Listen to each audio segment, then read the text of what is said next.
We create a safe space where men can go so deep, so fast, be so open, be so vulnerable, in so much trust with these highly successful men that have all been vetted, and brought together.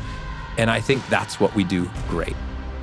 What if we help people who are fighting for their life have the greatest moment of their life? And then I said it out loud, I go, Front Row Foundation. We put people in the front row of their favorite event. We take pictures and video, we tell their stories, and then we use that as a metaphor for how they can live every day. My personal mission is that I want to build a business that never runs my life and takes me away from my family. With the tribe, we're real estate investing focused, trying to get people financial freedom, right, is the buzzword that everyone wants to use. Yet at the same time, we're financing, making the profits of that. We're trying to buy real people's freedom, like with the human trafficking, where we're all looking, just for, freedom from a job. They're looking for freedom from, slavery. And if we can get both at one time, that's a good mission. This is the Better Life Podcast with Brandon Turner and Cam Cathcart. You almost cut me off, Cam. I did. I got I tried to say and. Sorry, and you almost cut me off one more time. And hey, I want you to tell the story of the home run. Oh, can you tell it? I was so impressed when I heard this story. I would love to tell Let's that story. Let's hear the story of the home run, man. Okay, so I have not swung a baseball bat. Swang? Is that a word? Swung, swung. I think it's swanged. Swanged. I haven't swung a baseball bat in 15 years. Okay. And I was back in St. Louis. My brothers, I've got 3 brothers. They were all playing in a softball league. So I show up to just watch and support them because I'm a great brother. You're a good brother. And they needed an extra guy. You happened to be there. And I was there and I was like, I will play. And I got really cocky with my brothers and was like, I'm going to hit a home run my first at bat. And none of them have hit home runs.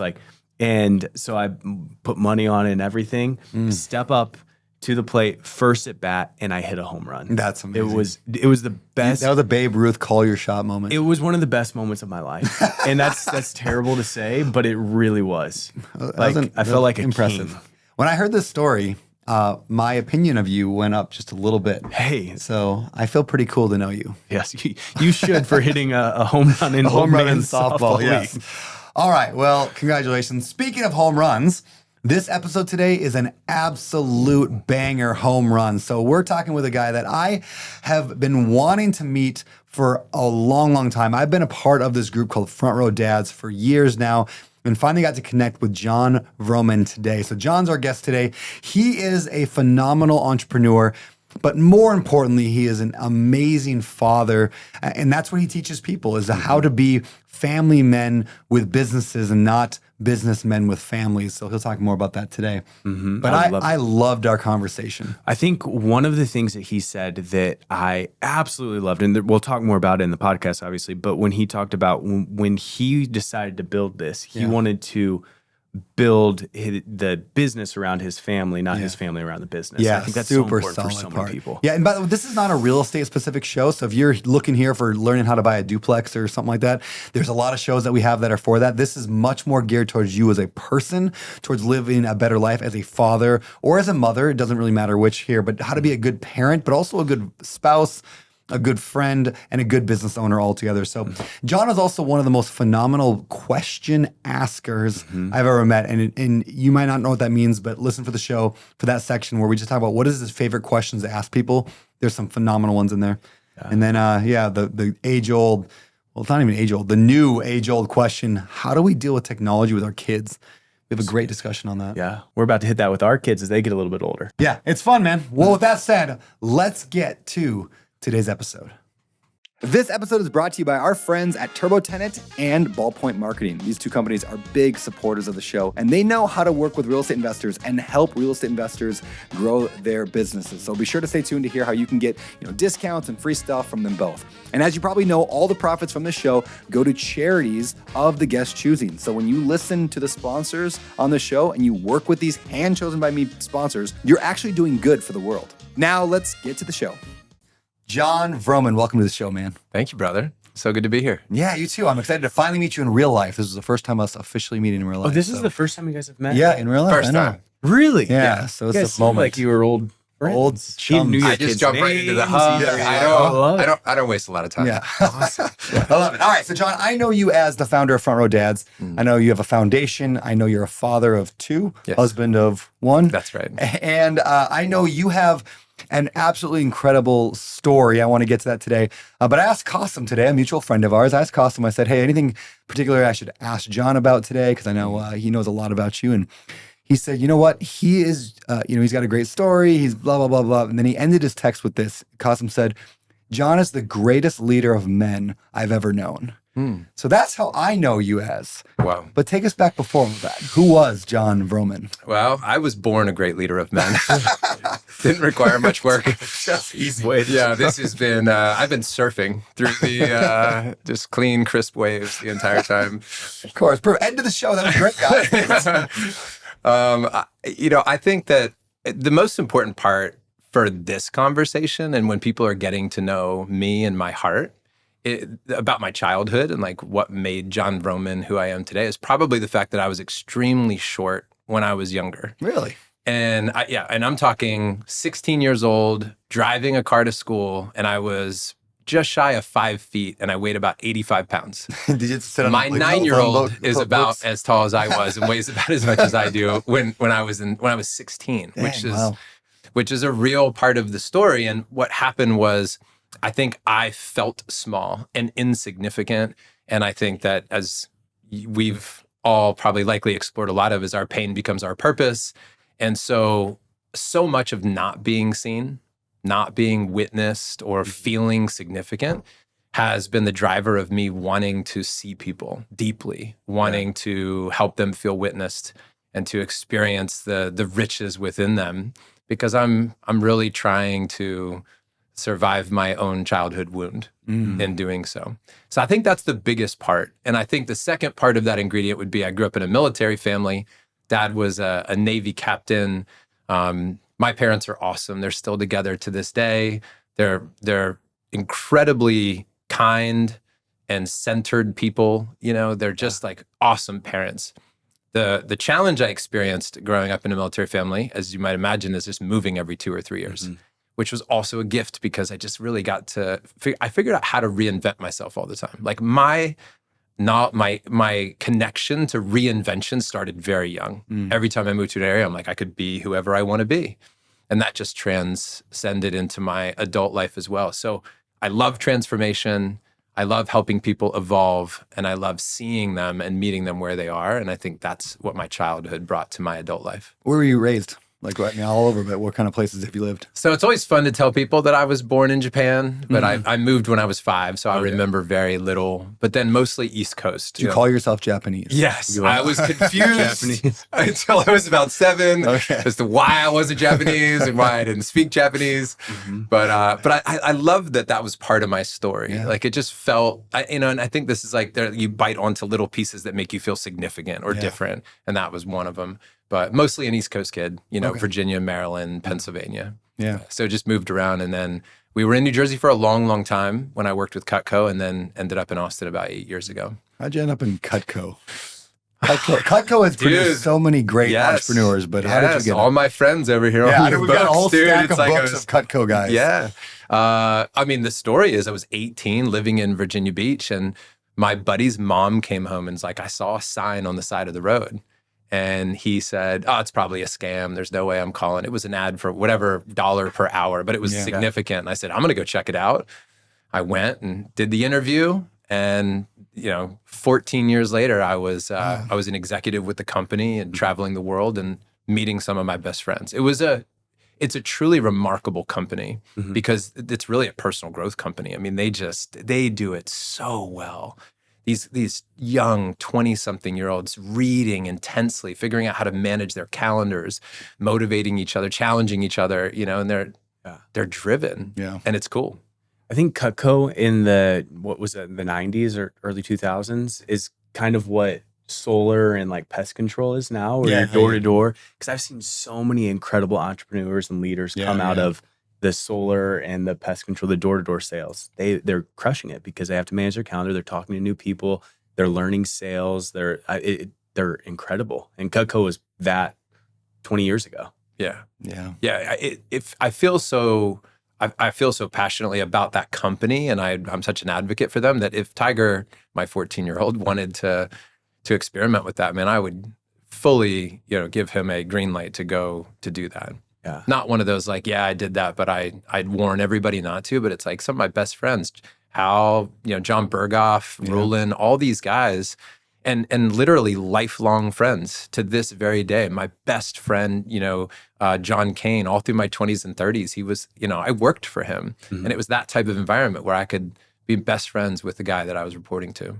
Incredible organization. When did that come to an end, and why? That came to an end in 2008. And here's what happened. I was at a Tony Robbins UPW or Date with Destiny or something, and he was talking about contribution and giving back. And at that point, I had felt like I had checked a lot of boxes. Like I had money, I had a house, I had cars, I was traveling. I had felt like I had hit, okay, cool. I did a lot of what I set out to do. And then Tony was like, what are you giving? And so I started Front Row Foundation in 2006. And I got so excited about doing this charitable work that my 9 to 5 was getting in the way. Mm-hmm. So I kept saying, what can I do to have more freedom? And I thought, what if I spoke professionally and I could manage my calendar? I would get paid a high dollar amount for maybe a little bit of time traded for that. And I could speak about the charity. So the charity is Front Row Foundation. So we help kids and adults who have a life-threatening illness to see the live event of their dreams from the front row. But I thought, what if I could teach people how to live life in the front row? And I could use the stories of all these incredible people that I was meeting. So it became like everything you could learn about living life from people fighting for it. And so I started giving speeches. And I wrote a book called Living College Life in the Front Row, which is all about stepping up, engaging. I spoke at freshman orientations. That's where I met Grant Baldwin and other great people. Was back in that world. I won College Speaker of the Year twice.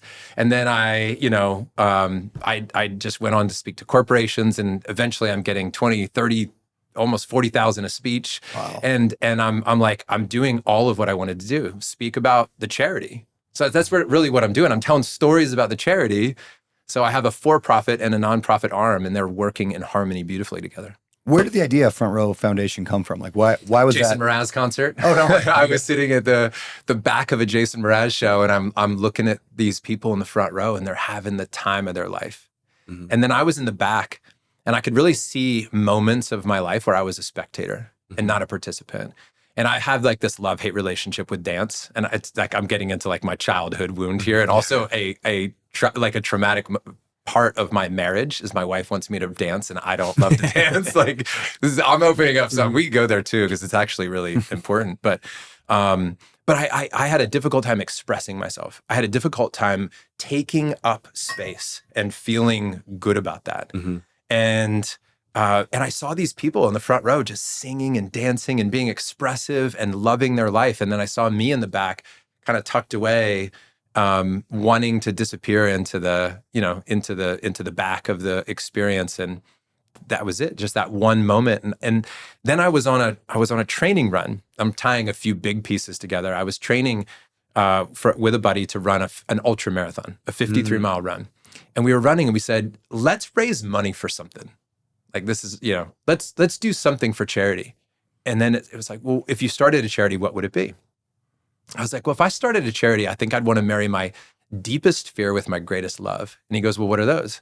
I think my deepest fear is probably getting to the end of my life and not having lived it fully. That's just my deepest fear, not having really gone after it. And my greatest love are moments with my friends, great experiences with friends. So I said, what if we help people who are fighting for their life have the greatest moment of their life? And then I said it out loud. I go, Front Row Foundation. We put people in the front row of their favorite event. We take pictures and video. We tell their stories. And then we use that as a metaphor for how they can live every day.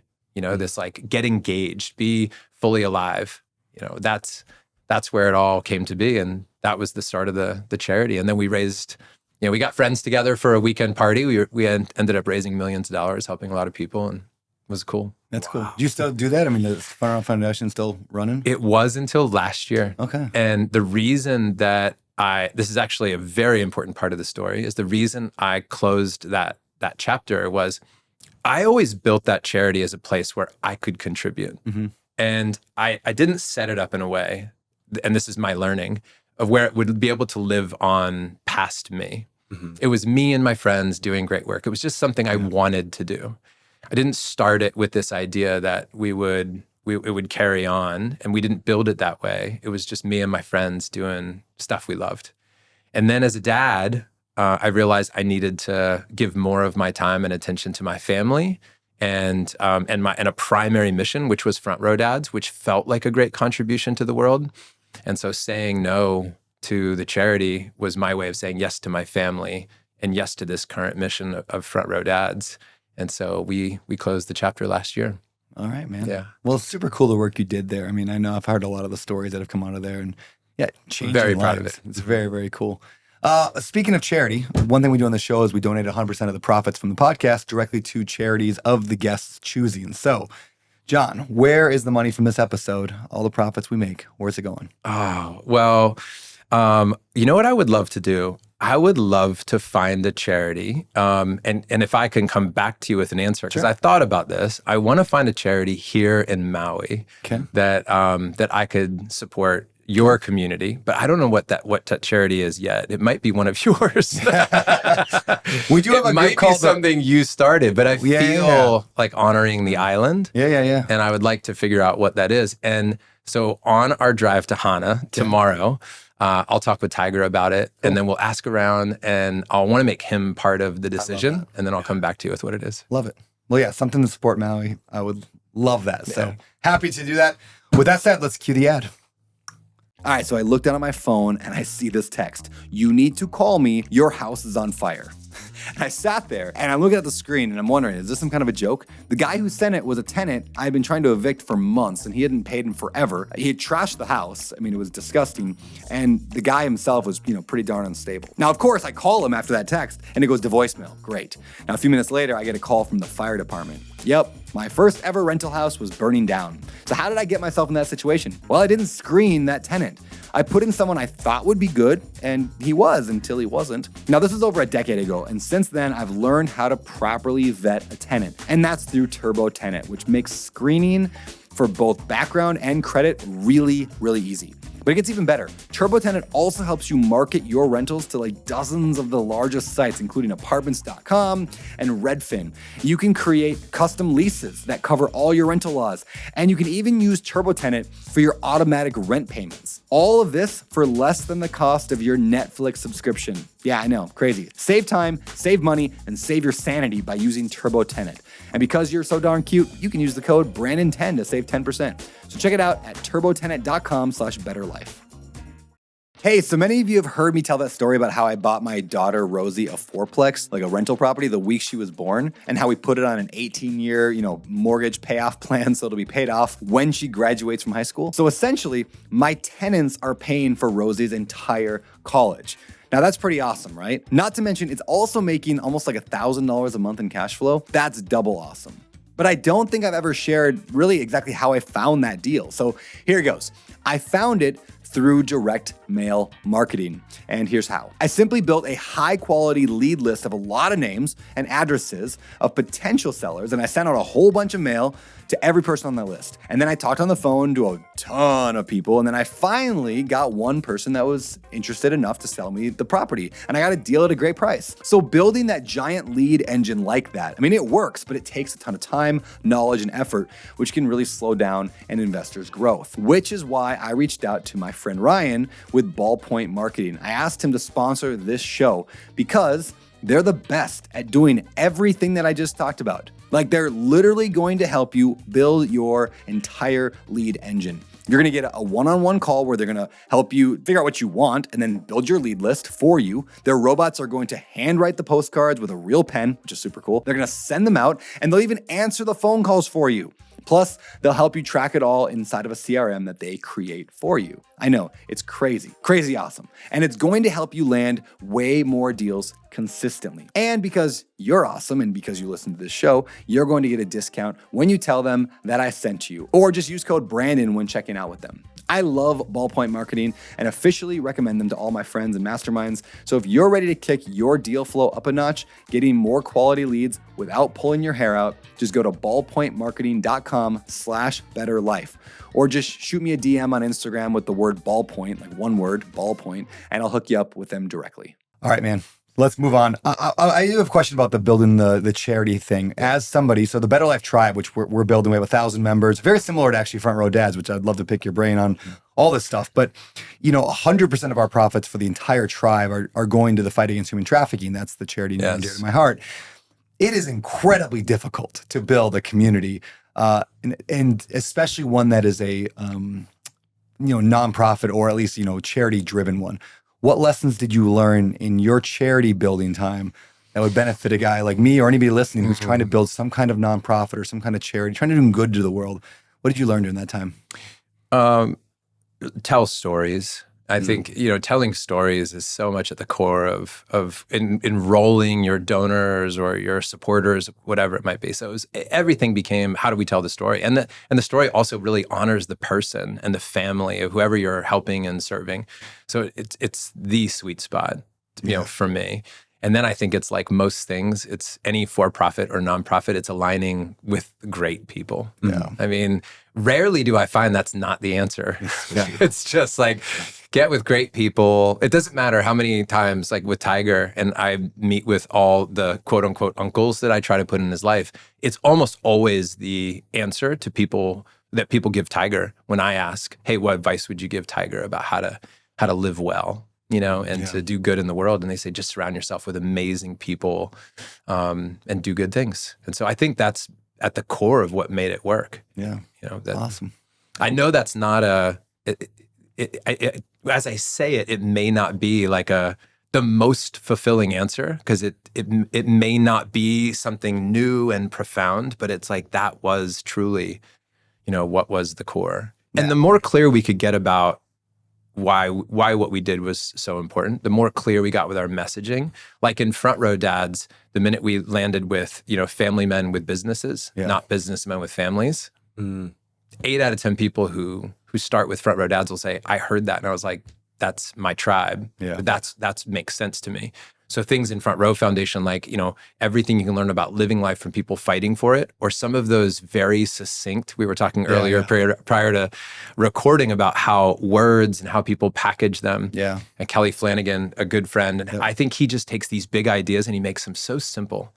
And when somebody takes big concepts and puts them into a few words or a short story and you get it and it touches your heart, I want to lean into that. I've been working on a phrase because with the tribe, we're real estate investing focused, trying to get people financial freedom, right? Is the buzzword that everyone wants to use. Yet at the same time, we're financing by making the profits of that. We're trying to buy real people's freedom, like with the human trafficking. So there's something there that I don't have that great phrase yet, but I've been for over a year now. We've been working on it. Like, what is that phrase? Like buying, setting them free through your financial freedom, or there's something there, and I don't know yet what, but I love the idea of just freedom as the connection point on both those.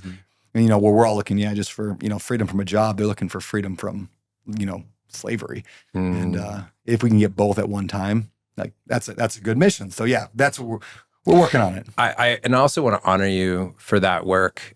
Justin, who's one of my best friends, all the profits of his books go to support. I don't know which organization, but he's fighting the same fight. Yeah, he's on our board of directors with the Better Life Tribe too, because he's the smartest guy I know. So it's Qasim and Justin are both on our board just to help us navigate. You got great people, man. Yeah, great people, like you said. And Justin served on the board of Front Row Foundation. Oh, that's awesome. Yeah, but and those guys, like even Qasim, like I said, I was just at his place, and he's constantly leaning in and offering counsel for Front Row Dads, and man. All right, Front Row Dads. What is Front Row Dads? Was that you're not Front Row Dads? What? Are you in Front Row? Of course I'm in Front Row Dads. I haven't even been invited to Front Row Dads. I don't know. Consider this your official invite. I'm in. It took me 10 minutes to see your heart, man. And you'd fit right in. Front Row Dads is currently just, it's 300-ish guys, about 330 guys right now that all would lean into that phrase that I said a moment ago, family men with businesses, not businessmen with families. So we meet in person and online. And I want to say something about that phrase, by the way, that's very important. So my wife, Tatiana, was critical in the starting of Front Row Dads. And the reason why is that, Front Row Foundation was growing.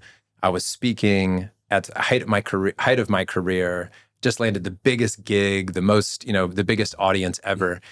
And I had written this book called The Front Row Factor, all about moment making. And Tatiana said something to me to the effect of, you're more of a moment maker for the rest of the world than you are for our family. Mm. And she was right. And when I really looked in the mirror, I was putting a lot of energy and effort into making everybody feel special, trying to show my kids how to do good in the world. Yeah. But I was mailing it in on my own family's birthdays and celebrations, and not intentionally, but that's what was happening. And when I looked at my calendar, if your calendar is a reflection of your priorities, mine said that my business and my charity were the most important things for me.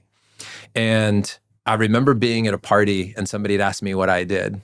And I started in with what I thought was the way to answer it. I'm a speaker, I run a charity, because I think that's really what they were asking me ultimately.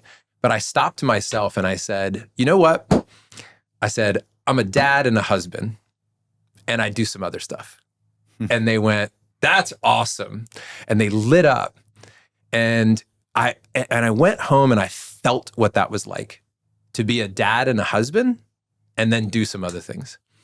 And then all the dots started to get connected. Like I read a book that Hal gave me, and in there was a story about David Packard from Hewlett Packard, and talked about at the end of his life, at his funeral, there was a piece of paper basically on the table with him on a tractor. And it said rancher, etc. And I was like, with a guy like that, with a bio like that, how cool is it that he felt that it was as simple as that? So I thought, what would it be like to live a life where if I die, when I die, they have a picture of me with my family and it just says family man, etc. It's amazing. And then I started thinking about, man, how do I write my bio? My bio's like, he did this, he spoke, he ran an ultra marathon, and by the way, happens to live in Austin with his wife and kids. Yeah. What if I could be the type of man that creates a shift in our culture where it is, here is a guy who puts his family first, and then here's how he feeds his family, or here's another way that he's passionate about the world. I wanted to live that way. Mm-hmm. So that's where our mission began, because I had studied everything but being a great dad. So I was studying deeply, writing and speaking and all the things. Mm-hmm. And I had not read books on parenting or marriage to the degree that I had for my business. Mm-hmm. So I got 30 guys together back in 2016. Roland was there, Hal was there, all these guys were there. It was just 30 of my buddies I called, and they were like, we need more of this. And sure enough, we did. We just started getting together more often, having calls, and then here we are. That's been fun. Very cool. So what do you do inside Front Row Dads for those who don't know? Obviously, I get the texts and emails and... Yeah. You know what we do? We have the conversations that most guys don't have at the backyard barbecue. We create a safe space for guys to talk about the things that they don't normally get a chance to talk about. Because we can hang out. We can hang out here and we can sit and talk and, but a lot of times it doesn't go super deep. Yeah. We try to, but if I were just to launch in and be like, hey, how's your sex life? Yeah. As an example, that might be kind of edgy. There might be like, hey man, this isn't really the time or place for us to talk about that. Yeah. And the truth is, because it would be awkward, because there's not a space dedicated where, like in Front Row Dads, I will bring men in and say here's what makes this work. Mm-hmm. You being really vulnerable. This isn't a game where we're coming together and you're comparing your business sizes to each other. In fact, you might not even know what somebody does for their business, because it's not the most important thing that we do. Mm-hmm. It's not why Front Row Dads exists. But we create a safe space where men can go so deep, so fast, be so open, be so vulnerable, in so much trust with these highly successful men that have all been vetted, and brought together. And I think that's what we do great. Vulnerable, open, true dialogue about the most important things. And I've had some big questions sitting around that room. I've had 50 ballers sitting around the room, and I've said, honestly, how many of you have even thought about, the thought entered your mind about taking your own life at some point? And 70% of the hands went up in that room. This is 50 highly successful, very positive, very well-known influencer type people who all raised their hand. And it doesn't always have to be so deep. We, of course, laugh and joke, and there's light and levity to it as well. But many people will come to our event and say, I went deeper on day one than I've gone in almost any group I've ever been a part of ever on this particular subject, because of the focus, because I ask for that. And also I lead in that way. I will open up and say something that people will maybe have their jaw on the ground and say, did he just say that in front of 50 men? And I'm happy to do that because I don't want to hide anymore. I spent a lot of time hiding when I was younger. And I want real relationships with real men who want to be great dads and husbands and crush it in business. Dude, I want people to have wild success and make millions of dollars and all that. But it's just not the reason we're getting together. If it's a byproduct of why we get together, if a dude meets another dude and they end up becoming best buddies and do business, great, that's awesome. It's just not the primary goal. Why not front row husbands instead of front row dads? Was that an option at some point? That is a very intuitive and brilliant question. And I'll tell you why. The reason I say that is because this started for me as a call up from my wife to be a better dad. Really. Yeah. She was like, you're traveling 180 days out of the year speaking, and even though I'm providing well, I'm still gone a lot. And so she was like, she called me up to be a better dad. When we got together to be better dads in 2016, it became very clear on the first day that what men also, maybe even more so, wanted to talk about, needed to talk about was marriage. Yeah. And so marriage became actually a prerequisite almost to becoming a great dad. It was like, if that was strong, if that felt good, being a great dad was so much easier. So we didn't change the name, but we now have 6 pillars in Front Row Dads. And the obvious one is parenting, right? So that's one of the pillars. Marriage was a big pillar that we have in Front Row Dads. And then what makes Front Row Dads, and this I believe, but it's not my words, from our members, what makes Front Row Dads different than any other group they're a part of, because these guys are part of multiple other masterminds, is the emotional intelligence piece. So that's one of our pillars, emotional intelligence. And then we have vibrant health, we have business evolution, we have wealth and legacy. All that's important. But so there's really, if you break those 6 down, those 6 pillars, you really end up with the man, the family, and the business. The man, the emotional intelligence, the health of the human, right? The parenting and the marriage is the family, and then the business and the wealth is that last, third of what makes Front Row Dads work. But it is an essential part of it, and the marriage part, often one of the most painful, and the most incredible parts of life. But for many who have been in it and in it for a while, especially, most of them would say it is the toughest workshop of their life. And I would agree with that. Give me an example of like one of your in-person events. What does that look like? What do you guys talk about? Is it you teaching, or do you have speakers? You see me light up, by the way? I'm ready. So we've got, I've been married 12 years, 6, 4, 3, and a new, I want to hear everything. So. Dude, it's so great. Well, let me tell you, we had an event open to our membership. So we have a couple different levels in our group. We have a VIP group that, those guys have been in the group longer. There's certain qualifications to be in that group. And those are 50-person events. It's not a big microphone. It's not a big stage. There's no big speakers. I mean, honestly, the speakers are kind of in the room. But this is a intimate conversation that we're having. So we do workshops. We go deep. They're one-to-one interviews. That event is very much about the brothers getting to know each other. That's it. That's the purpose of that event. And then what I would also say at an event like that is we sweat together every day. We play, we exercise, we compete. So there's a part of it. It's like, we're going to not just talk about being healthy guys. We're going to go. And so a third of our day is just being active, together. And a lot gets done in that realm of bonding and brotherhood. Great meals, great conversations. I'm constantly prompting. if there's one thing I want to master, Cam, it's questions. I love good questions. I obsess over them. I'm constantly writing them down. I'm constantly crafting questions. So I will give the group great questions. And I have a philosophy in Front Row Dads, which is I will invite you to do things, but you're a grown man, Cam. You'll do whatever you want to do. Yeah. Men hear this from me constantly. And I think the unhealthy part of organizations is when the control becomes too much. I want men to have sovereignty. I want them to be able to put their hand on their heart, connect with their source, connect with their God, connect with whatever it is, and then move from that place. I'm merely creating an environment for you to play in, to have brothers be a mirror for you. I mean, that's really what we're doing. I'm giving you mirrors. Yeah. That's what I create. Environments where you have mirrors all around you for you to do the work, right? So that's one of our events.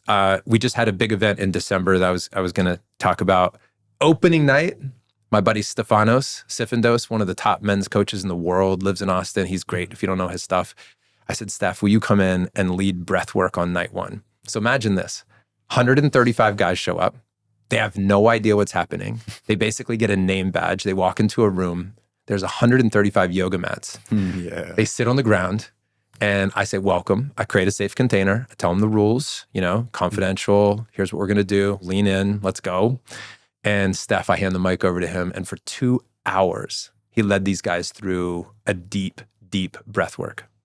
And by 30 minutes, 70% of the room is crying, bawling. Men are like, it is the most incredibly moving.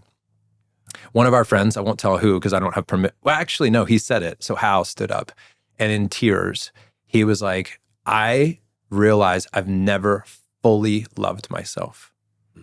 And men are having breakthroughs about their inner child that never got tended to. And this is night one. This is night one. They go to dinner, they come back. We have an emotional intelligence talk from one of our members and they go to bed and most men were just blown away. They're like, I could go home right now. We call it bonus time. You go home and feel like it was all worth it. And then, so that's the man. Day one's the man. Day two's the family. So we're talking about parenting. We're talking about marriage. We're bringing in experts to dig into these subject matters. I'm bringing in all my friends, all my, Hal's spoken before about something that he had with Ursula called the Forever Pledge. And he shares what he's doing and he shares his real stories. And then on the last day, we've got the business and Ryan Levesque is up there and I'm interviewing him and he's breaking down his whole business model and how he built family freedom, why he moved to a farm in the Northeast now and how he's homesteading and, his evolution and how he almost died working so hard. He ended up in the hospital, just grinding. He shared his whole story. And that's the whole point. It's like, we want to share these wildly successful business stories, but we also want, and they're real. It's not just the glamorous, but it's like, here's what it almost cost me. That's a common thread.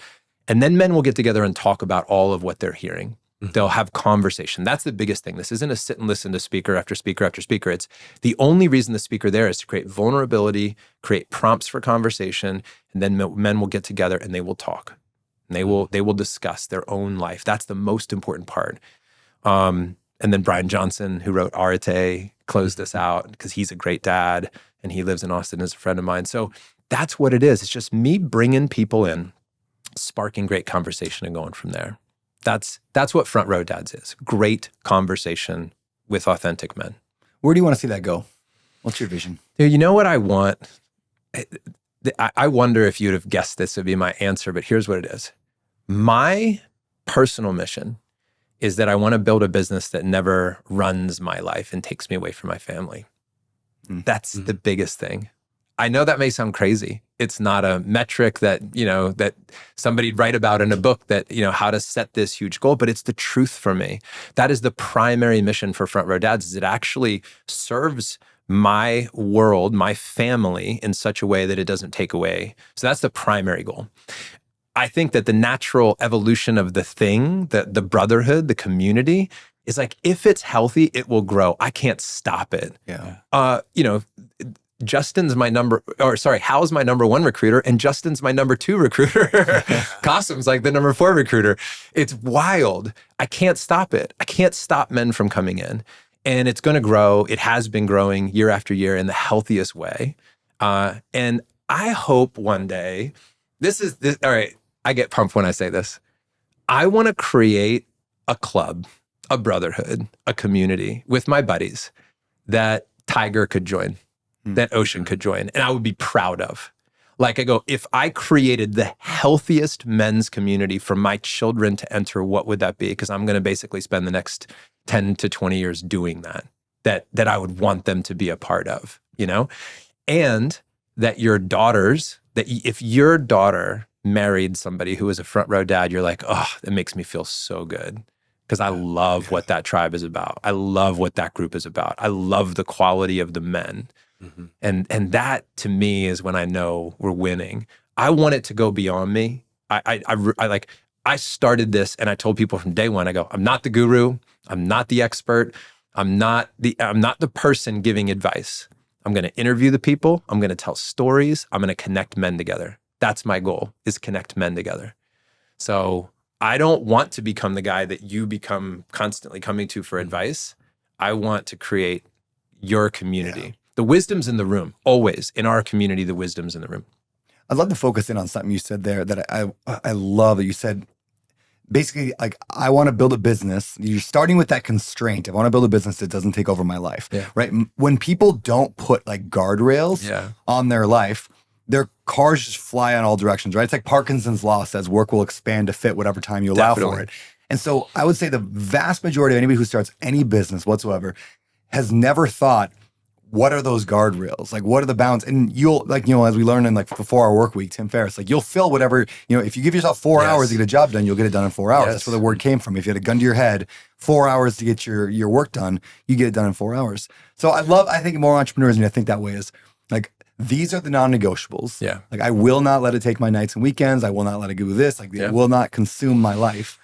That's beautiful. So, dude, let me tell you a story about Tim Nikolaev, okay? Best buddy.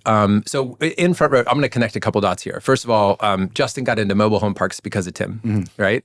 That's what I do too. I don't know if you knew that. Yes, yeah, I totally do. Yeah. So Tim, also Cutco.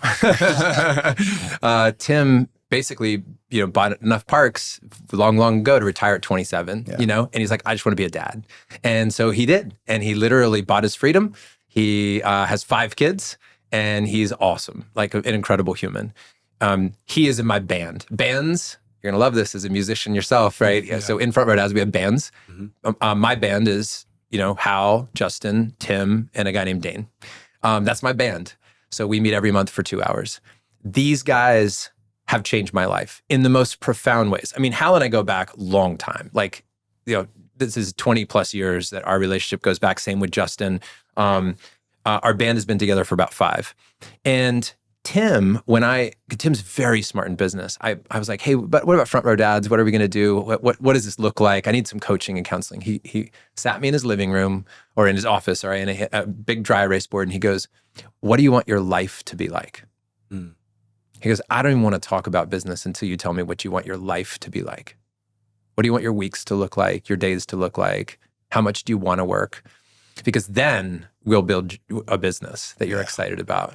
And dude, that was the best advice ever. I had all my life building a business and then going, all right, now how do I fit my family into this mess, you know? And I've had, you know, Jay Papazan, a friend of mine, talk to me about putting vacations on the calendar first. And Mike Michalowicz talked to me about taking 4 weeks off at least once a year uninterrupted. And so I did last summer. And because I have these mentors and models in my life, I'm giving so much credit to these great men. I don't know that I would have landed there on my own, but dude, you know, last year we traveled for 5 weeks to Europe over the summer. We went to Iceland and the Netherlands. We took a cruise. We ended up hiking in Switzerland. And I was I'm sitting there in Switzerland in the middle of the Alps with my family. And I'm so grateful for all these men that showed me there could be a way to do this. And they do it in such a healthy way, you know, and all these guys are great models. Justin's a great model of it. You know, he's a great dad. Hal, you know, just he could do so much with his business, but he's just loves being on the ranch with his family. And it's not like he isn't doing something. The Miracle Morning is doing great, but dude, these are real stories of real men who are really putting their family first. And it's awesome. Yeah. And so I am watching them and I'm learning how to do that. And I'm swept up in it. And that's what I want it to be. Because here's something else. I want to say this is very important to me.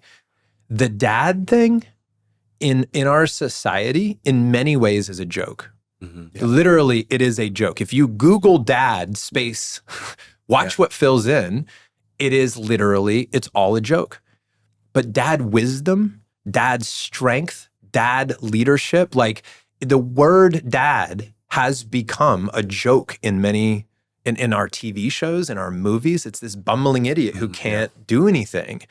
And I wanted strong, solid men. Solid is the word. I want men with range, men that have access to their light and their dark, men that are able to, achieve and hunt, if you will, in that metaphor, right, of providing and that. Yes, I want that strength. I also want the soft, this guy who's able to cry and lean in and hug and, I want all of it. And I want when a guy wears the title of dad, for that to be impressive to people. Yeah. A symbol of strength. That's what I want. So what would you tell to a dad? Let's just use me, for example. 33 years old, have 3 kids, work a lot of hours, but I'm also, the most important thing that I'll ever do is be a dad. So what advice would you give someone like me of hey, here's how you structure your life to be able to spend more time with your family, to love your kids better, to create moments and memories and stories with your family. What advice would you give me? I wouldn't give you advice. I would ask you questions. What questions would you ask? That's the thing, man, is I want to just learn about you. I want to learn about what's working and what's not working.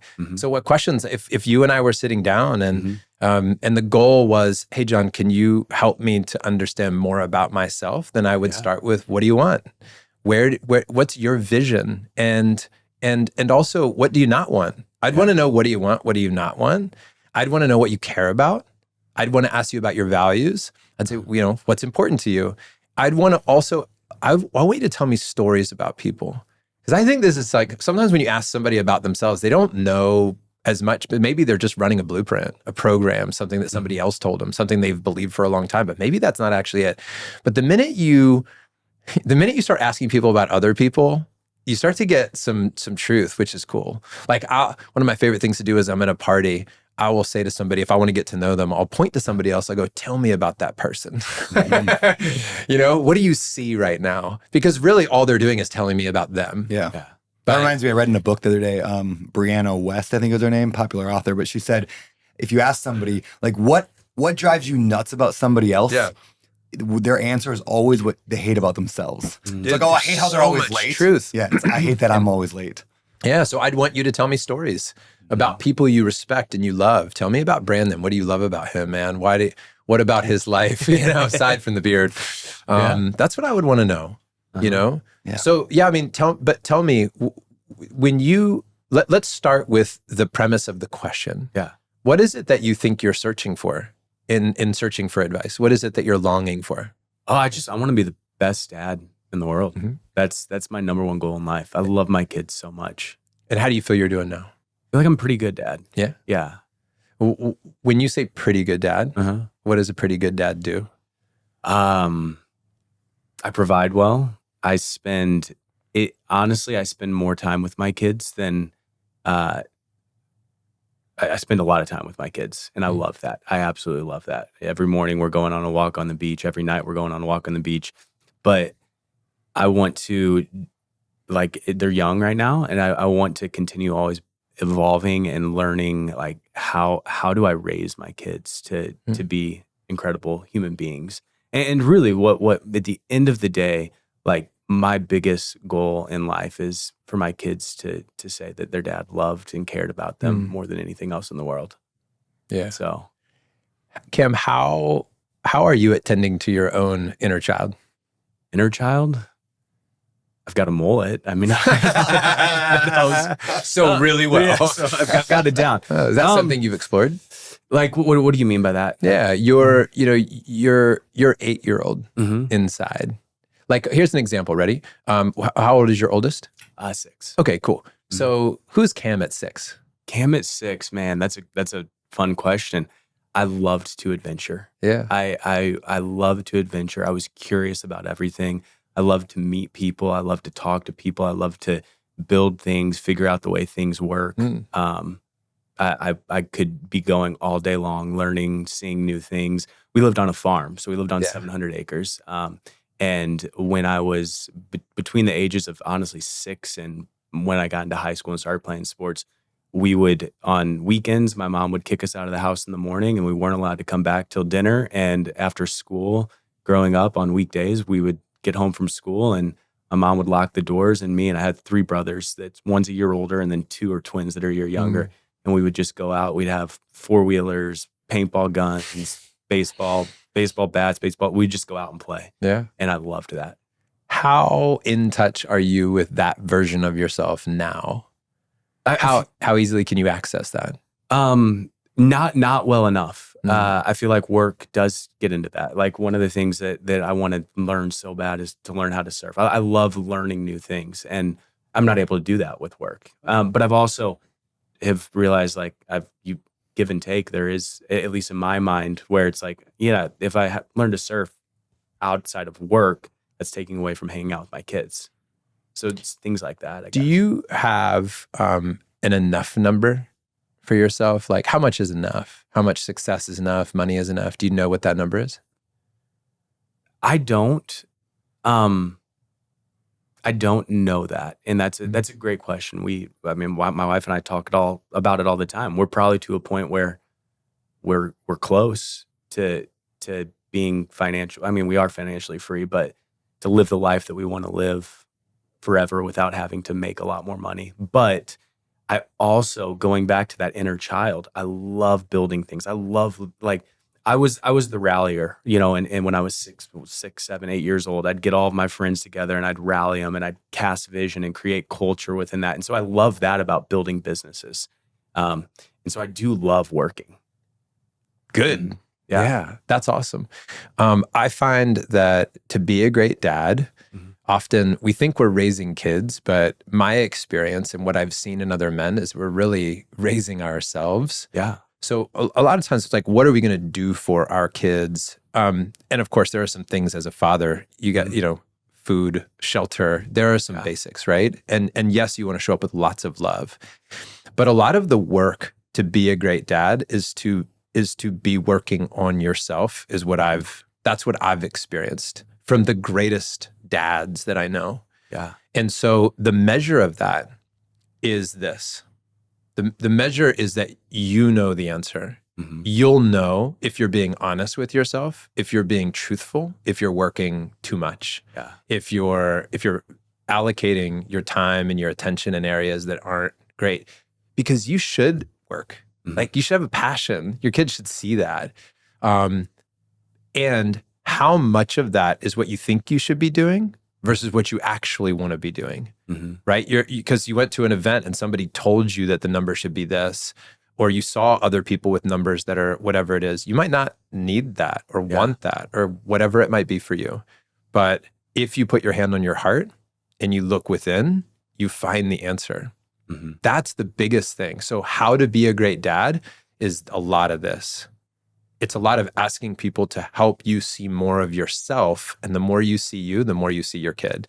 You can only love your child as much as you have learned to love yourself. That's my belief, right? Yeah. I can only hold in others what I can hold in myself. Yeah. The more I learned about my darkness, the parts that I was ashamed of, and the more that I learned about my light and my bright and my potential, the more I could see it and feel it and hold it in everybody around me. Yeah. It was amazing, right? All the dark in you, I could hold it. And all the light in you too, all the potential, I could hold that too. But it only happened when I could do it for myself. Yeah. So the quest for, I think, just my opinion. Yeah. Right? No, I love This is not the truth. This is just John Vroman's thought and musings. Is like, I would want to help you. I'd want to learn about your world and what you want and just support that. And then my advice would be, all right, who are the guys to surround you with? And then how often can you bring that question up and check in? Am I there? Am I on track? Can they keep me on track? Yeah. Love that. That's awesome. Do you have any favorite questions that you are kind of your go-to to get to know people deeper? Yeah, I have a ton. I have them all written down. I have lists and lists of questions. But here's one that I've been asking for years, and I love this question of like, when, and it's in some form like this. I go, Brandon, what is a question you wish people would ask you more, but they don't? Yeah. Some version of that, because honestly, people will tell you, or it's some version of like, hey, what's the thing that you want to talk about that people just aren't prompting you to talk about? And you're like, because they'll just tell you, you're like, I really want to talk about this. And so I love getting to the juice of it. There's, it's what's alive in you. It's what's in focus for you right now. What's the thing that you're that question in and of itself as a spark is really a cool one. I was on an airplane one time and seated like 3 rows ahead of us. It was mostly an empty plane, but 3 rows ahead of us was Steven Tyler from Aerosmith. Yeah. So he gets up and he walks by, and I'm with my buddy Ryan, and he gets up and walks up to the bathroom or something like that. And so Ryan goes, excuse me. And Steven Tyler like does a slow like, here we go. And Ryan goes, I just had a quick question for you. My buddy Brandon here lost his voice at this conference. I figured you might be a good guy to ask. How do you protect your voice when you're traveling? And he goes, Yeah. and he sits down. And then for 30 minutes, good. leaned in, because like nobody asked him that question ever. Yeah. And that was brilliant on Ryan Murdoch's part, because like he didn't just ask for a selfie. He didn't ask for, like any of the obvious questions of a rock star. It was, how do you protect your voice when you're doing a meet and greet after singing for 2 hours? So good. Yeah. That's what he wanted to talk about. That's the thing. It's what did they want to talk about? Yeah. The best question to ask is, oftentimes not what you want to know about. It's what they want to talk about, right? Mm-hmm. And it's great to be able to talk about, I remember Tim Ferriss telling me like, ask the questions you want to know about. Mm-hmm. So both are true. I think it's a yes and. I love questions that get to the heart of things that are also tough for people. So I like what are your goals? Those are fun questions, but I also like questions like, where are you flirting with disaster? Mm-hmm. Like, that's a question that puts people on their heels a little bit in a good way of like, whoa. It's a hard one to want to, like, I don't really want to think about it, but it's where are you flirting with disaster? That's a very interesting question, but something that brings up what my favorite questions, if I have safety with people, and there's a time and a place for all different questions, and I'm not going to go, super deep in places where that's maybe not welcome or safe to go. But if I can get to somebody's shadow, if I can get to somebody's shame, if I can get to somebody's darkness, if I can see them and hold them and not hold them physically, but hold space for them in that way, maybe it's because I want that. Maybe it's because I want people to know all of me and love all of me and see all of me. Yeah. Before we started recording this, we were sitting out in the lobby of this, of our office here. And I showed you that Instagram account, that just a fatherhood Instagram account that I just found. And I said, I really love this guy. Have you guys heard of him? And your question you asked me, though, I thought was so brilliant. You said, what do you love about that? Right? You said, what fires you up? What hits your soul? And so then I had to sit there and go, well, what did it? And I explained how I love good writing and like poetry, like in the way that words are put together. And this guy can put together words really well, but also it's like the mundane day-to-day life of being a dad. So in that could have been a very like surface level conversation of like, check out this cool guy. Oh, cool, I'll follow him. End of conversation. But instead, by asking what fired me up about it, I got to understand myself better. Yeah. You got to understand me at a way deeper level. And everybody benefited in that conversation. That's the best question. Yeah. If I'm learning about you and you're learning about you, yeah, man, let's go with that. Yeah. I had I had a friend early in life, Dr. Paulette Tucciaroni, who challenged me in the best way, and I give her credit for like me and my passion for questions, because we were probably in our mid-20s, and I was like when I got excited about something, I wanted my friends to hear about it. It's like, oh, I found this thing, I found this book, I found this whatever, and I wanted to tell a story. So I definitely have an identity of a storyteller. Like I love telling stories. Definitely helped me with speaking. But I was with Paulette for lunch, and I said, Paulette, maybe I asked her, what's something, I do this to a lot of people that I'm close with. I go, what's something that you could tell me about me that other people don't have the courage to say? I've gotten so much wisdom from that question, by the way, but it's very specific. What's something you can tell me because you know me that other people are unwilling to reveal to me? And she said, you're not a very good listener. And I was like, ooh, ouch. And what's funny is I didn't want to hear that. Yeah. which is ironic. You know, I'm sorry. What'd you say? I'm sorry. I didn't catch that. But I started thinking about it, and she was right. And you know, these people in my life that have been courageous enough to tell me the thing that other people don't want to tell me have been so great for me. You know, so great for me. Justin told me one time at a band meeting that I was being a victim in my marriage, and I needed to hear that. You know, I needed to hear that.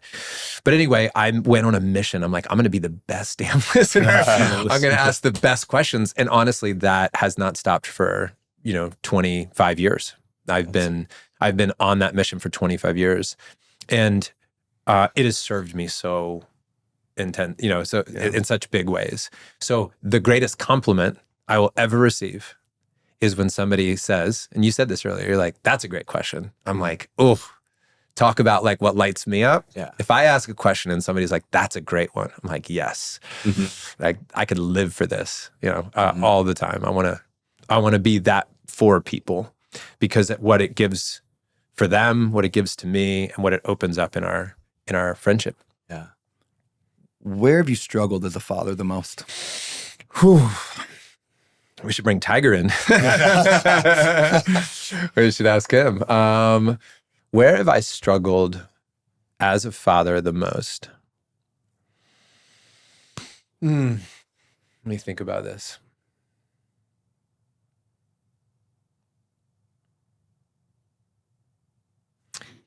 I'm going to go back to what I shared with you. I think it's been loving myself,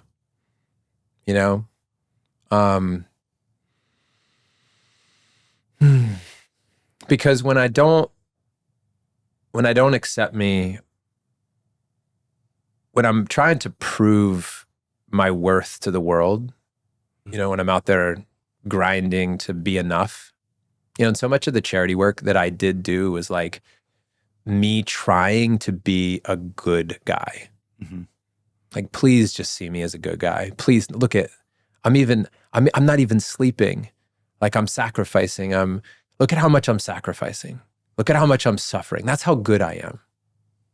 Like, if you would just please tell me I'm a good boy. I'm a good guy. Because I'm putting myself last, and so much of that did not allow me to respect myself enough, to love myself enough, to where I was healthy enough to truly just hold my child and be present, because I was so busy trying to be something for my child.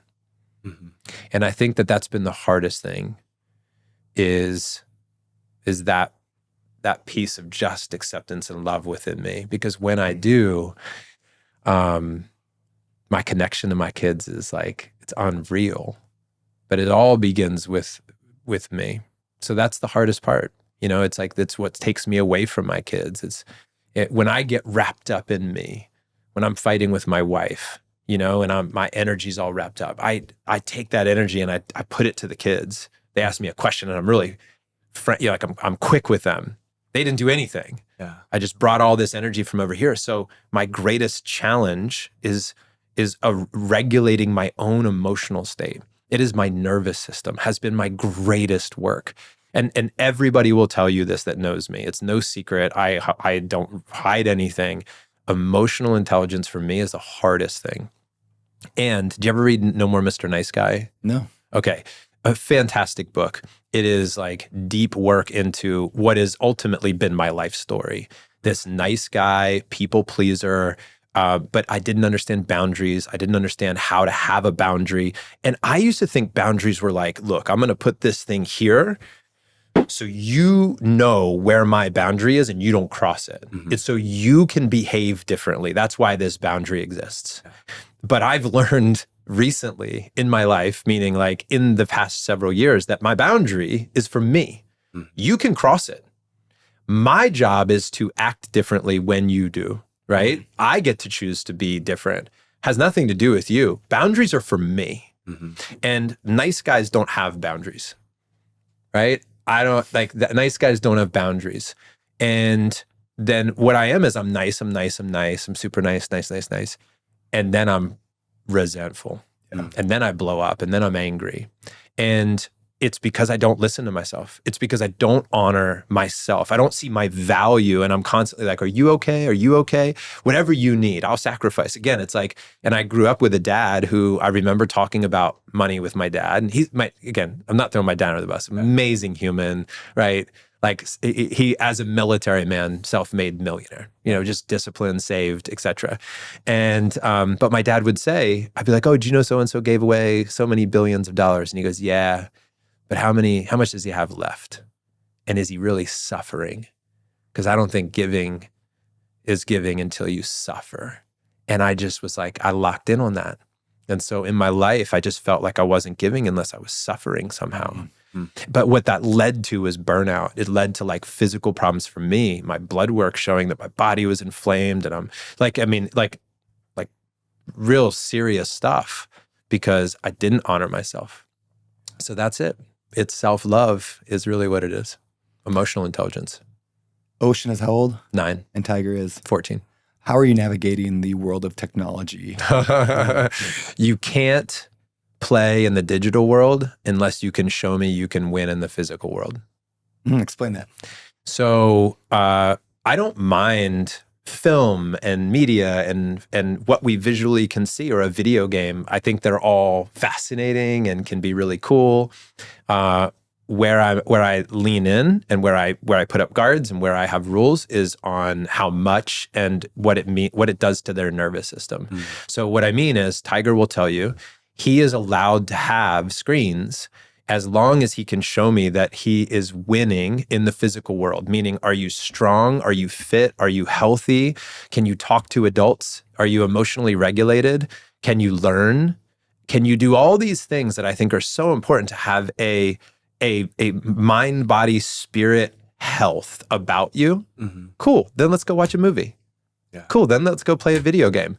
But if the video game and the movies are impacting him in a way that I can tell, it's like he can't talk to an adult because he's so wrapped up in, or he spent so much time here, he can't talk with you, and he can talk to an adult. He can be involved in a very intelligent conversation. He walked in the room and gave me a hug first thing, and I was like, by the way, I'm not used to this with like, we were with Fritz even looking at me in the eyes. We were with Fritz. Yeah. We were with Fritz a couple of days ago, and Fritz said to me and to Tiger, he said, you are the most impressive 14-year-old I've ever met in my entire life.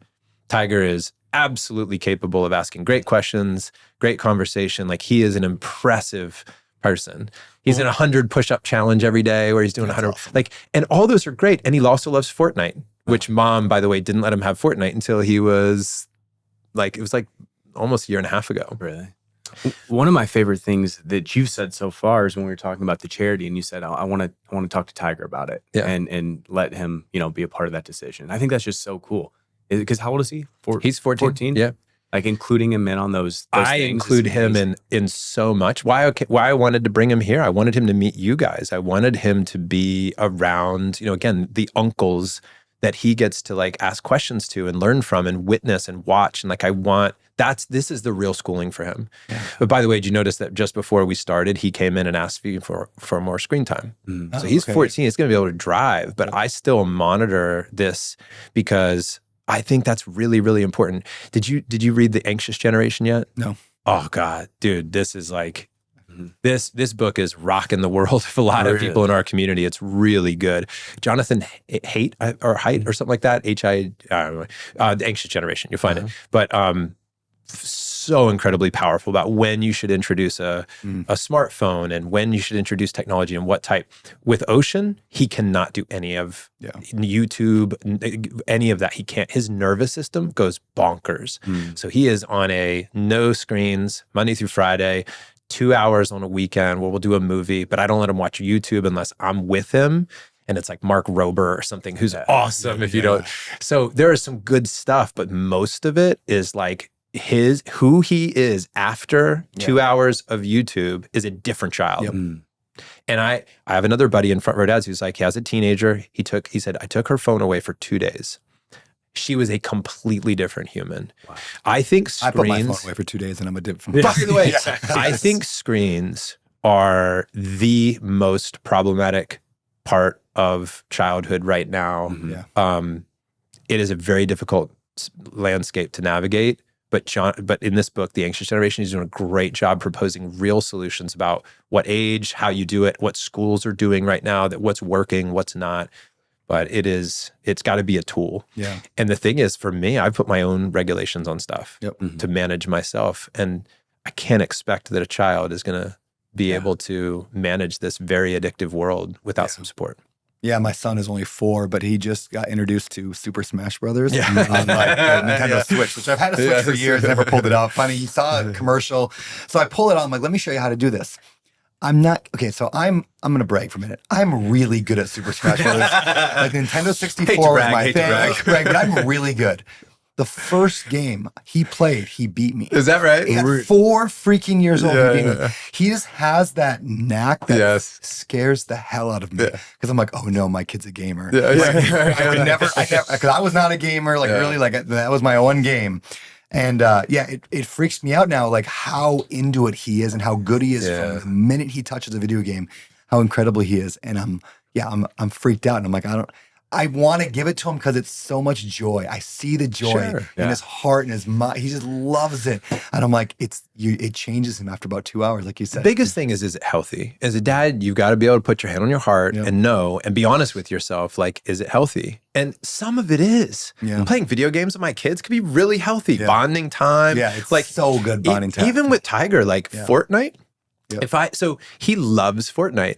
When I watch him play, it is really impressive. Yeah. His strategy and all, he's even like, he understands the ping rate of internet. So like how, it's very impressive. Yeah. And when done in a healthy fashion, it's awesome. Yeah. And we were in Miami not too long ago, taking a road trip down to Fish in the Keys. And like, I'm listening to a Fortnite podcast with him about Epic and the business side of things and how they built this. And so it's a way for us to talk. We're talking computers and we're talking so if he's passionate, I want to lean into it. I just have to be aware enough to know when does it go unhealthy. It's the biggest thing. Did you let him use TikTok? No social media. Nope. No. And so it's when does that get introduced? Like social in general. To me, it's not an age. Okay. Now he has seen it. We tried it. We went because YouTube. It's like YouTube. He's learning things on YouTube. Well, now YouTube Shorts. So and what's the difference between YouTube Shorts and TikTok? It's all this, So it's all being filtered. But he and I had to have a conversation around this. And there's these guidelines on his phone. But mostly, he should be getting more and more freedom. Yeah. And so we have really honest conversations. And I'll tell you, I'm very proud of this one. And he will tell you this, if you brought him in right now, he would tell you, is that I said, Tiger, we're going to have a conversation. I remember we were in a parking lot. I stopped the car and I was like, let's go for a walk. I want to have a conversation with you that I bet you 9 out of 10 dads will never have with their kids. And I go, this is going to get uncomfortable. And I said, but the thing is, I'm just going to talk to you like you are a wise individual, which you are. These are things that I think are really important. A lot of people wouldn't want to do it because it is uncomfortable, but I'm just going to talk to you like it is. And then I just launched in. And we've had several of these. This isn't like one-time conversation. This is like multiple conversations. And I've been so in tune with who he is right now and what he's ready for that I just know. If a dad's like, I don't know what to do, they really don't know themselves or they don't know their child well enough. One of those two things. You don't actually trust yourself, which is a whole thing. We got to work on that, right?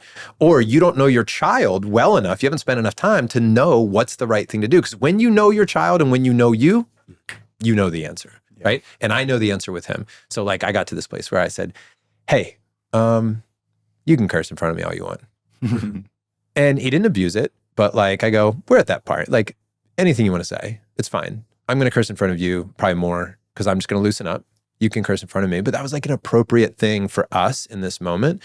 Other things too, like, hey, I saw drugs when I was your age. Like my friend's older brother had drugs. I go, I want to talk to you about these things.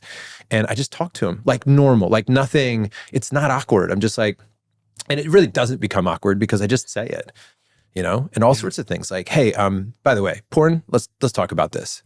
Cause you can't unsee some things that you see. And I go, and I know, dude, I could put all the filters I want on your phone, but you got buddies, you got other houses that you can go to. So let me just talk to you like a real human and tell you about these things, ask you questions, See, and we're going to talk. But I go, I keep repeating this. I go, we're going to have a legendary relationship. That's what I keep saying. I go, we're going to have a legendary relationship. And then I invest. I'm here in Hawaii for a week with him, walking, talking. He's the first thing he does every morning when he wakes up is he hugs me every single morning. 14 years old, like every morning, first thing he walks out, he hugs me. I go, I feels pretty good. Are you scared and or sad of losing that? Like, does that? I honestly don't think I'm going to lose it. Okay. He hugged you. Yeah, He hugged you first thing. And I think that we have such a good community. He said this the other day. He goes to Fritz, he said, I'm surrounded by great dads. That's cool. And I was like, that might be the coolest thing you've ever said. That might be the coolest thing you've ever said. Because as a new dad, and as a dad now, I sometimes get worried. Like, do I have all of my senses available to me to make all the right decisions? But like most things, and my friend Braden says this, community is the greatest survival tool. So we just pull more people in. And I go, oh, that's one of my biggest jobs as a dad, is to just grab all these dudes and bring them together and just create community. Yeah. If I trust the dudes, if I trust the men, I can put them around my kids. And then I spark it too. Mm-hmm. I'll say, like I said, we were riding on the road. I go, Tiger, what do you see about Fritz as a man that you appreciate? What is it about his character? What is it about this human that you see? Like, I'll just put him on the spot. Yeah. And then Fritz goes, oh man, you can't put him on the spot like that. Like, and Tiger goes, no, I can answer that. Really? And then dude, he just went on about Fritz and just talked about him as a human. And then at the end he goes, and the truth is I would work for you, Fritz. I would enjoy working for you. I was like, started to tear up, man. It was awesome. I love that you answered it that way. I think, there's that movie Inside Out, which is a Disney movie from a few years ago, right? And about the emotions. But that movie might be the only movie I've cried at in the last 5 years or 10 years, whatever. And it wasn't happy tears. It was like when the little girl, she ends up I can't remember, fighting with her dad and no longer wanted to hug him. Or there was some moment where the girl became a teenager. And now this new Inside Out 2 is coming out where she's really a teenager. And I remember just thinking I'm going to lose Rosie. I'm going to lose her. And then the thought I had was, wait, no. I don't have to start with that premise of I'm going to lose my kid the way that a lot of kids lose their kids. I'm going to be better than that. I'm going to be a better dad than majority of the world who lose their kids at 13 and don't get them back till 30. Mm-hmm. That's not going to be my story. So, dude, a couple of things. I interviewed a guy on my podcast a while ago who lost his 14-year-old son to suicide. It was the most crushing story. And he's such a nice guy, and he's a very successful business guy. And he said that in his research after he lost his son, he wanted to create a movie, a documentary. He wanted to do something to solve this problem because he saw that the suicide rate was just growing and growing and growing. And he said one of the things when they asked kids who had attempted suicide that failed, meaning, they could tell the story. They tried, it didn't work. And then they said, what do you wish your parents would have done? The answer, push harder. The answer was lean in more. So a lot of times when we are trying to let go, we're trying to give them freedom, and that's awesome. We should. There should be you can smother them, and that's not the goal. But it's also that they need you to be a parent. They need you to lean in. He's 14. He's going to be driving a car soon. He's highly capable. He went to Nepal with his school, hiked in the Himalayas for 3 weeks, bungee jumped at 13. He's a highly capable person, right? But he also needs a strong father with boundaries, right? With structure. He needs that. And he needs somebody to push a little bit. So I push a little bit. I give him some freedom, and then I push a little bit, and then we talk about it. I give him some freedom with screens, and then I'm like, let's look at the data. How does that feel? How does that feel in your body?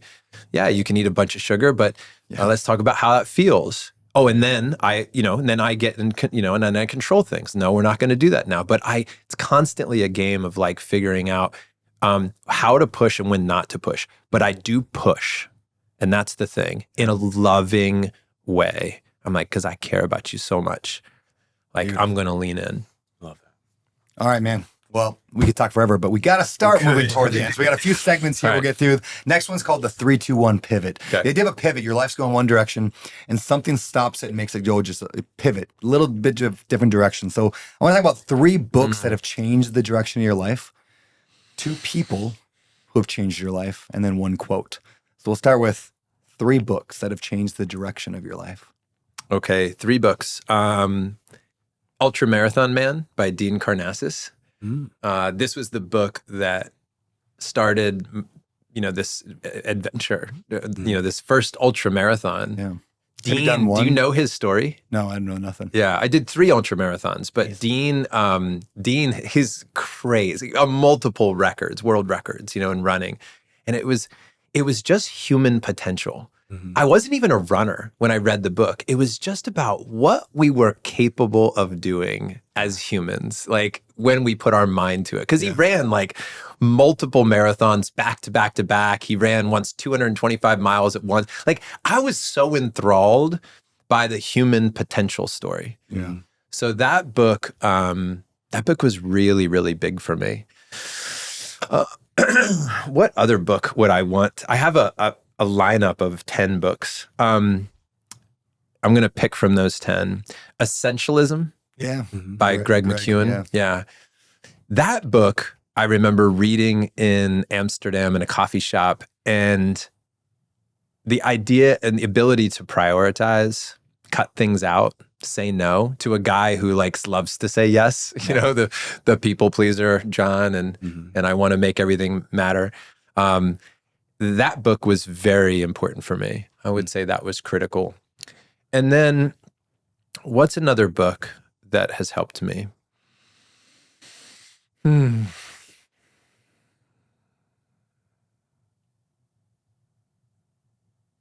really want to be thoughtful with this answer.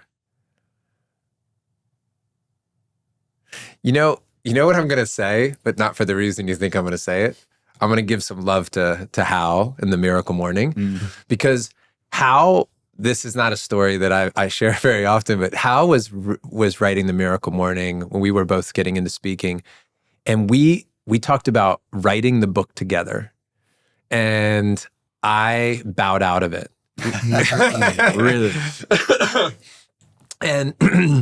And because here's the truth. Hal is writing this book about these 6 things that you're going to do in the morning, the savers. And I was like, dude, I don't think this is going to work. You're going to tell people to get up and read and meditate. This is pretty elementary. I don't think this is going to work. But watching that book go on to sell millions of copies, I would say that book changed my life, because it's not only a great book, of course, and the principles are sound, but what it did is it tapped into my ego. My ego was running the show in such a way that I couldn't see the brilliance of that book. And so I think that book changed me in such a good way, because it reminded me of how pure Hal's message and intent was. And this really did change his life. It's a true story. He really did use it that way. And it's a beautiful testament to just being vocal about what works for you. So those are the 3 books that I would give you. Cool. Who are 2 pivot people, 2 people that changed the direction of your life? John Kane was the first one. When I worked with Cathcart, I was running an office in Virginia Beach, and John was in an executive position, and he came to my office and he got to know me, and then he offered me a job as the sales promotion manager. It was a W-2 role versus a sales role.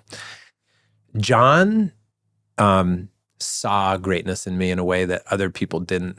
So he believed in me in such a big way, and he just was such an advocate for who John Vroman was. He absolutely changed the trajectory of my life in a big way. It's amazing. So I'm so grateful to him, so indebted to him, so loyal to him as a person. I love him a lot. And then this is really hard to pick, another one when it's pivotal people in my life. Oof. I want to honor my dad. You know, I want to honor my dad. And I'll give you a moment because can I give you a story? Do we have time for a quick story? It's a podcast. We all have time on the So my dad grew up going to a lake in northwest Wisconsin called Shell Lake. His dad built this lake to be a family, like I want all the kids to come. So it was really a family place, like a beautiful place. My dad has a lot of good memories from there. He wanted me to experience the same thing. When he was a kid, he started a club at the lake called the FHA. The FHA, they turned an old ice house into a boys' bunk room, 2 bunk beds, and then there was a girls' house called the GLH, and then there's the FHA, the guys' house. He started a club when he was a kid with his brother. Well, he inducted me into that club when I was 11 years old. And it was a whole ceremony, and it was really cool. And this lake became like a really beautiful part of my childhood because it was rich in like family tradition. And, you know, on the wall is like everybody's height measured from when they were. So my dad as a 3-year-old, and I'm there as a 3-year-old. And, you know, and it's just like there's thousands of names and measurements on this. Like it's probably 6 feet wide at this point, so cool. Right? It's just the coolest thing. And there's a big family tree in the kitchen with there's a big family tree, you know, with everybody. And we inducted Tiger into the FHA when he was 11. And I saw my dad sitting at the table in this clubhouse, and there's like a wooden sword that I made when I was a kid that was still in the clubhouse. And I think about my dad can be very strict. You know, I grew up in a house where it's like no elbows on the table, with the right hand, put the knife down, switch the fork. Like, I mean, it was pretty tight. And, but he's such like a person of like morals and values and character. And I just want to honor him because while we're very different, he's super conservative. I take risks like crazy. We're just opposite people in that way. He gave me a solid foundation, you know, and he wrote the Vroman family values on a piece of paper, you know, and it's still sitting on his desk today. And that type of thing for me, I keep coming back to it. Like all my dad's stories, I keep coming back to. Like the time he gave me for Christmas, instead of a present, he gave me a piece of paper that was like, I donated a flock of geese. And at the time, you're like, what? I got gypped. But he's that type of guy. And I just want to honor him for that. Yeah. Amazing. All right. Past, present, future? Past, present, future. All right. So advice to your younger self when you were 20 years old, what advice would you give younger you? Advice to my younger self would be probably put your hand on your heart and like trust yourself. That's it. You know, the advice is to trust John and his wisdom and his heart. That's good. I don't know that he would have listened,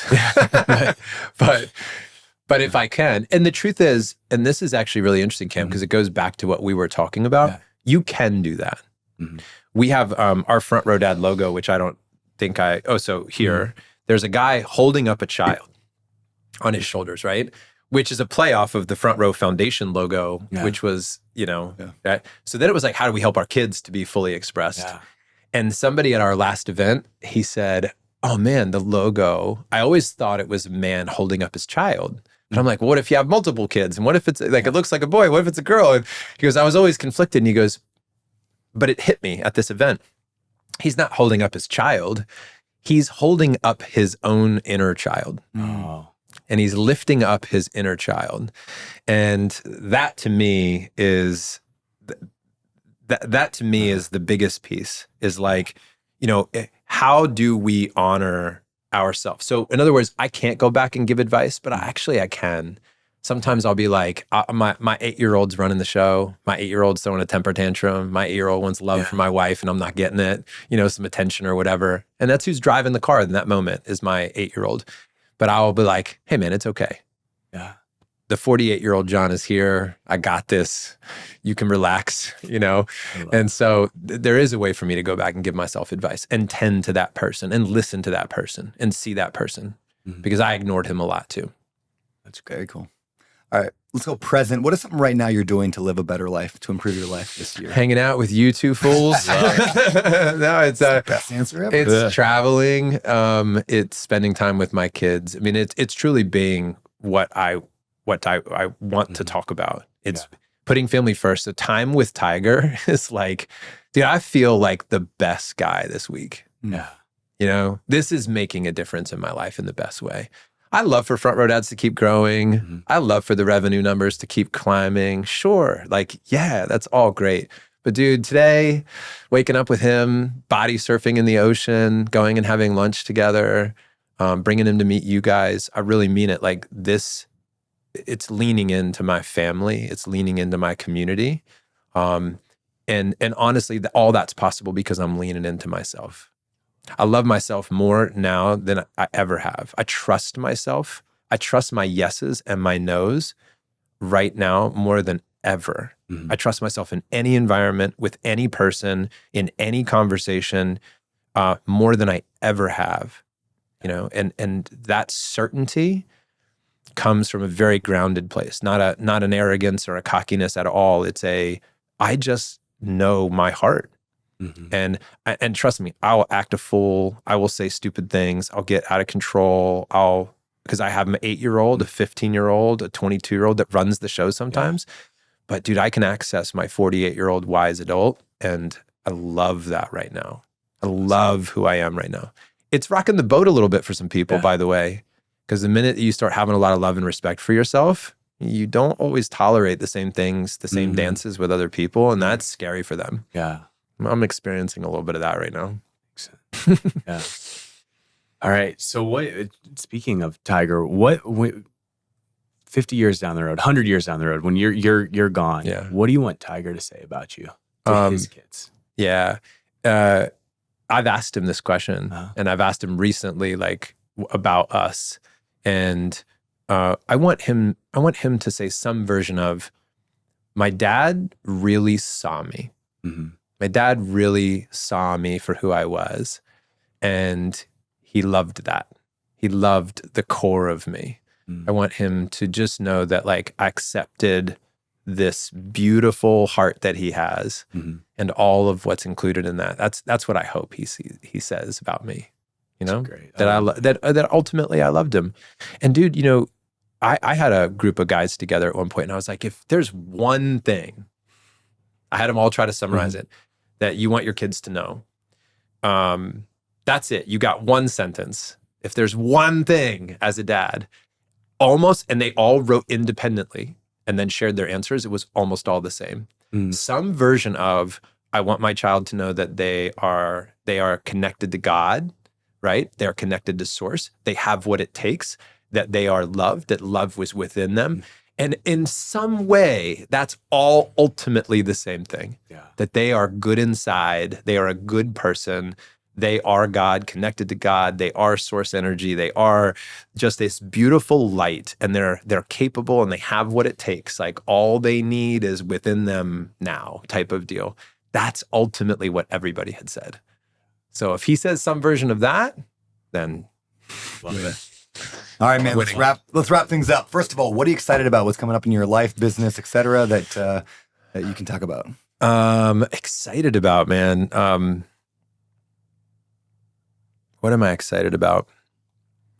I mean, everything we talked about is what I'm excited about. You know what I'm excited about? I'm excited to bring this version of John into the next 12 months. Yeah. I'm happy with that.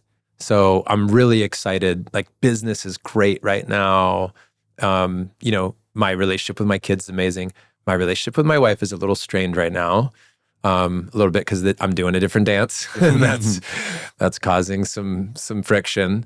But what I'm excited about is doing the work. Yeah. That's what I'm excited about. I'm really excited to not numb myself. I think for some years I was like good at numbing myself with TV or a glass of wine or pleasing my way through something. And I'm excited to see what happens when I don't shy away from the truth. Yeah. Awesome. Cool. And then last question, where can people find you, find out more about you, find more about Front Row Dads? Yeah. FrontRowDads.com. FrontRowDads.com. Yeah, podcast with some great people. Some great interviews with great men about real family stuff, real life. That's a great place to start. And then for people who are like, yeah, I'm a family man with a business, FrontRowDads.com, and start there. See what happens. Beautiful. Appreciate it, man. Thanks, guys. Thank you. Awesome. Yeah, this is so great. There we go. And that, my people, is the show. Thank you for tuning in. And hey, before you go, if you enjoyed the episode or if you enjoy the show in general, please consider leaving us a rating and review wherever you listen to podcasts. We really do value your feedback, and we read the comments. We make future decisions about topics and guests and everything else. Plus, it helps us reach more people the more reviews we get. And last but not least, please head over to social media. Consider friending and following and subscribing to all that stuff at Better Life and my personal page at Beardy Brandon, Instagram, YouTube, and everywhere else. Thank you again for listening. I'm honored that you would bring me along on your journey toward building wealth through real estate investing without losing your soul.